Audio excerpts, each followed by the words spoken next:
Around sundown, things start getting a little weird at South by Southwest. Besides random werewolf street buskers, there are several thousand musicians in town to play the festival. Making a living playing music has never been easy. But in today's shifting technological and business climate, it's more complicated than ever. Everything. The best of a leader. Rapper Greg Anthony, who goes by Young Goth, says he works all the angles. You got to be out here every day trying to look for different gigs. You got to have your CDs, your merchandise. I got Spotify, YouTube, SoundCloud, everything. Because sometimes nowadays the club, they ain't paying how they used to pay.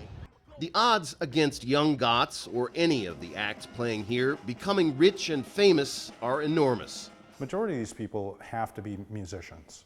You know, they have to be artists. It's kind of something that's down in their soul, as opposed to being a pop star. That's true for Leslie Sxsw of the Moving Panoramas. My artistic ambition has nothing to do with money or fame or any of that. I definitely think that the average income of the everyday musician is extremely unfair. We do work very hard. All these bands that are playing at this show, they're all my friends, and they struggle. Many musicians rely on day jobs and eke out some cash selling CDs and merchandise at their shows. The city's promoters call Austin the live music capital of the world, and live performances bring in about $1.5 billion to the city's coffers every year. But the musicians who actually live and play here in Austin survive on quite meager earnings. We just did a survey here in Austin. The average musician in Austin makes less than $25,000 a year. The music industry is in flux. The old record companies are investing in technology companies that threaten to put them out of business. There are music streaming services like Spotify and SoundCloud.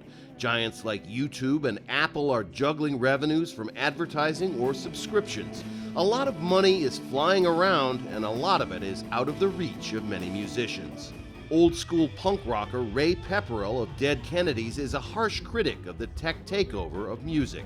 There's been a lot of myths promoted by the tech industry that, artists can connect directly with their fans and that there's less gatekeepers. But these are all myths that were created by tech people in order to sell their advertising. Google makes more money off Dead Kennedys than we do, and they didn't put any blood, sweat, and tears in it.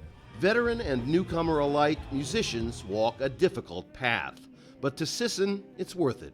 I think that the most important thing is just playing shows and playing as much as you can, because then you become a better musician. And so the bands play on. Rob Reynolds, Al Jazeera, Austin, Texas.